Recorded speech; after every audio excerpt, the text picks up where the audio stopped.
다만 제가 좀 불안해하는 거는 뭘 걱정하십니까? 이제 아까 우리 총수도 말씀을 하셨는데 대한민국 아무것도 바뀐 게 없어요. 그 사람들은 이제 야권이 집권을 하면 권력을 잡았다고 생각하는데 그게 아니에요. 정치 권력만 잡은 거예요. 언론 권력 그대로 있죠. 재벌 경제 권력 그대로 있죠. 그 다음에 그 기득권층을 중심으로 이 광고 시장 이거 통해서 언론하고 유착되어 있는 재벌들, 거기서 나오는 돈 받아먹고 프로젝트 하는 지식인 집단 그대로 있죠. 다 그냥이에요. 청와대만 바뀌는 거예요. 그렇죠. 그래서 이게 그냥 무슨 개혁한다 해서 순순히 협조하지 않아요. 취임하는 그날부터 한국 사회는 복잡한 사회고 여러 측면의 권력들이 있는데 딱 청와대 권력 하나만 바꾼 거기 때문에 바뀌더라도 바뀐다는 전제 아래, 아니 뭐 1번이나 5번이 된다는 전제 아래 국회도 과반수가 안 돼요. 그러니까 일제히 반격하기 시작하면 금방 입지가 짜부라들 거라고 봐요. 근데 또 어떻습니까? 진보 쪽은, 진보 지식인들은 언제나 권력과 거리를 두고 고고하고 깨끗하게 지내야 되잖아요. 아무리 내가 진보적인 정권이라 하더라도, 내가 진보 지식인이라도 지식인은 권력에 굴종하면 안 되지. 이래갖고 또 사정없이 깔 거라고. 전에도 그랬잖아요. 저는 진보 지식인까지는 못 되고요. 진보 언론인들도. 언론의 기본은 권력을 감시하는. 그러니까요. 네. 그러니까 깔 거라고. 나는 깐다고 봐요. 진보 보수를 불문하고. 그 다음에 참여정부 초기 상황을 한번 복기를 해보세요. 제일 먼저 터진 게 네이스 파동. 정교조하고 싸움 붙었어요. KBS 서동구 사장 임명 말건했다가 KBS 노조하고 붙었어요. 언론 노조하고. 그래서 궤도연대 파업했죠. 미국 한미정상회담하러 미국 출장 간 동안에. 화물연대. 그 다음에 화물연대, 궤도연대. 그 다음에 부안의 핵폐기장 뭐 잘못 풀었다가 거기서 난리 났죠. 초장부터 완전히 얻어터져갖고 만신창이 돼버려서 6개월 안에. 그 주로 좌파의 공격이었죠. 당시에. 저도 장관하면서 무려 230개 한다 하는 일 없는 모든 시민단체가 연서명해서 최악의 보건복지부 장관. 그렇게 제가 됐잖아요. 공무원들 사회에서는 최고의 복지부 장관 아니었나요? 그건 아무 근거가 없는 얘기잖아요. 데이터 있어요? 없죠. 그런 거는 다 뜬 소문이에요. 그렇게 좋게 나는 소문도 나쁘게 나는 소문이나 마찬가지로 근거 없기는 똑같아요. 저는 전대. 왜 그렇게 달라? 저는 옛날에 저를 보고 뭐가 없다고 하는 것도 제가 안 받아들였지만 알고 보니 좋은 사람이었다. 이것도 안 받아들여야죠. I don't care. 뭐만 받아들이는 줄 알았어요. 요즘은 시청률만 받아들입니다. 그래서 저는 그런 게 훨씬 더 걱정이 돼요. 그러니까 모든 기득권 권력이 그대로 있고 그 기득권 권력의 네트워크 안에 한 매듭만 딱 바뀌는 건데 지금까지 선거 과정에서 편들어졌던 여러 세력들이 또 자기의 논리에 의해서 마음에 안 드는 거 있으면 공격해요. 그러니까 10개의 사안에서 9개 지지해도 1개 내 마음에 안 드는 거 있으면 다 때린다고요. 저는 결국은 그게 제일 무섭고요. 지금도. 유권자들의 기대치도 대단히 높을 거 아니에요. 유권자들은 그렇지 않아요. 제가 볼 때는. 자꾸 기억을 되새기는 사람들이 있어서 이번 좀 다를 것 같긴 한데. 모르겠어요. 저는 그 악몽이 또 되풀이 되면 거의 99% 망한다. 그렇게 봐요. 상처가 크구나. 상처가 큰 분이고. 그래서 시청률에 매달리는 겁니다, 이제. 거기에서 치유를 받으시는 거죠. 시청률을 보면서 내가 1등이야. 대한민국 국민들이 가장 좋아하는 프로그램 1위잖아요. 거기에 전원책 변호사 때문에 1위가 됐겠어요, 그게? 민주당은 압도적 정권 교체가 필요하다. 그렇게 주장하는 이유도 납득이 가요. 동시에 정의당에게 이제 2자리 지지율을 다오. 이것도 정의당 입장에서는 다시 없는 기회고 이해가 가요. 이 딜레마를 본인 스스로는 어떻게 해결하고 있어요? 뭐 이렇게 쉬운 문제를 어렵게 얘기를 해. 별 중요한 문제 아니에요, 그거. 둘 다. 그러니까 압도적 지지가 뭐예요? 지금 하면 과반 득표하면 압도적인 거지. 주요 후보만 5명이니까. 여기서 제가 그동안에 언론 보도나 이런 거 보면 15%일 때 10% 중반 박스권 문재인 후보. 그리고 25% 되니까 20% 박스권. 35% 되니까 30%대 박스권.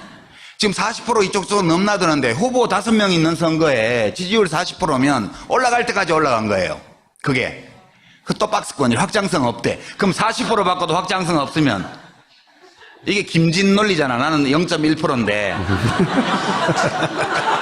문재인 40% 빼고 내가 다 확장하면 내가 이긴다 이거 아니에요. 한때 대선 후보였죠, 그분도. 그러니까 그게 사실 당선만 되면 되지. 뭐 많이 받으면 좋긴 하지. 심 후보가 2자리 득표? 그 무슨 9.9%하고 10%하고 차이가 있어요? 무슨 차이가 있어요? 돈. 그거 하나예요, 차이가. 약간 돈과 기분의 문제지. 그러니까 저는 그 해법은 이런 거예요. 그래, 뭐 문재인 후보 50% 넘게 받고 심상정 후보 10% 넘게 받으라. 둘이 합쳐서 65%. 그럼 좋지. 그렇게 생각하면 내면적으로는 다 해결되고요. 그다음에 저는 이제 정의당에 대해서는 그렇게 생각하죠. 그러니까 왜 민주당 안 하냐고 저보고 왜 정의당 가있냐고 그러는 분들 그 사연을 모르는 분들이 SNS에 많이 올리더라고요. 예. 또 심지어는 왜 정의당 안 나오냐 그러기도 하고요. 거기서 왜 안 나오냐 그러기도 하고. 근데 굉장히 큰 사건 후에 이렇게 됐는데. 제가 이제 비교를 하면 지금은 바른정당하고 자유한국당으로 이름도 바뀌고 2개로 쪼개져 있지만 또 합쳐질 거라고 봐요. 그건 어차피 저는 합쳐진다고 봐요.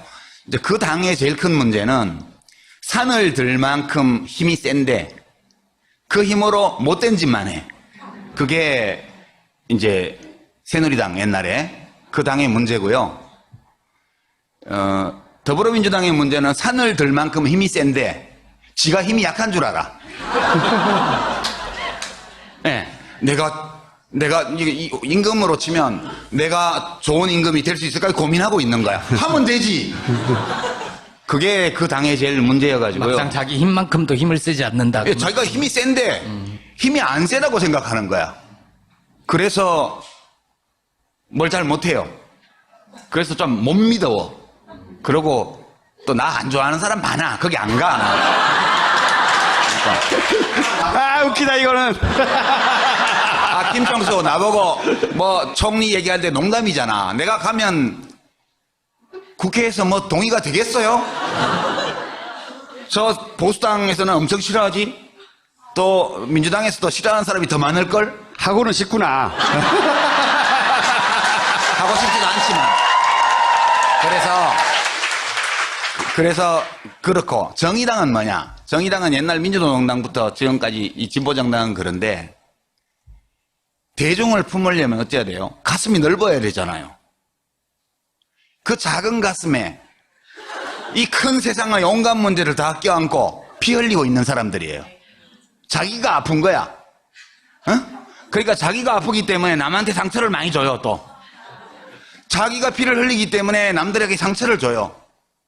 그러니까 그 정의당은 가슴이 너무 작아서 큰 세상을 끌어안으면 자기도 피 흘리고 남들도 상처 줘요. 그 문제가 제일 본질적인 문제라고 봐서 이번 대선을 거치면서 좀 넓어지기를 바랬는데 어느 날은 넓어진 것 같다가 어느 날은 또 도로 좁아진 것 같다가 또 어느 날은 넓어진 것 같다가 이러고 있는 거예요, 지금. 이 당 저 당 다 마음에 안 든다는 거네요. 그럼 국민의당은요? 오래 가기 어렵죠. 저는 그렇게 봐요. 오래 가기 어렵다고 봐요, 거기는. 그러니까 결국은 양당제로 돌아가는 거예요. 좀 있으면 선거제도가 바뀌지 않는 한. 안철수 후보는 왜 폭락했어요? 그거는 망한 게 아니고요. 네. 이제 선거를 안 나가보셔서 그런데. 선거는 자기를 보여주는 과정이에요. 특히 큰 선거는요. 뭐 큰 서울시장 선거, 경기도지사 선거, 대통령 선거 이렇게 유권자가 1,000만 가까이 가거나 혹은 몇 천만이 되는 선거는 그 선거 과정을 통해서 나를 보여주는 거야. 아무리 감춰도 그 사람이 다 보여요. 모든 과정을 통해서. 경기도지사에 참고로 출마했다가. 네. 네. 그러니까 그래서 지는 거예요. 그래서 자기가 다 노출되기 때문에 결국 자기가 받을 표를 철저히 감추거나 아니면 남들이 와서 철저히 감춰주면 그게 달라질 수 있는데 사실 안철수 후보는 많이 감춰줬죠. 밖에서. 특히 종편 평론가들께서 이 종편 저 종편 하루 종일 돌아다니는 분들 계시잖아요. 그분들이 거지는 한 2달 동안 감춰줬단 말이에요. 근데 TV 토론이 결정적이었어요. 뭘 믿고 양자 토론을 하자고 그러고 뭐 그런지 모르겠는데 그래서 이번 선거는 되게 공정한 선거로 진행이 됐다고 봐요. 저는 공정한 선거로 진행이 됐다고 보고 지금 지지율은 뭐 언제까지 끝까지 유지될지는 모르겠지만 대체로 지금까지 선거 과정에서 유권자들에게 드러난 후보들의 크기만큼 그렇게 지금 지지율이 있는 게 아닌가? 저는 그렇게 그냥 봐요. 갑자기 뭔가 떠오르는 게 있었나 봐요. 꼭 나가서 뭔가 말을 해야 그 얘기는 되니까. 아직 안 물어봐가지고 내가. 그러니까 이걸 마지막에 물어보려고. 네. 뭐가 확 떠올랐기 때문에 나가야겠다고 생각한 건지. 그러니까 자꾸 이제 왜 나왔냐 하면 여기 나와야 해결이 될 것 같아서 뭐 사진 같은 거 이런 거 갈무리 해가지고 짤 만들고 이래가지고 명왕이 뭐 산채로 잡아오라고 했다는 둥 그런 얘기 자꾸 나오고 있어가지고요. 예.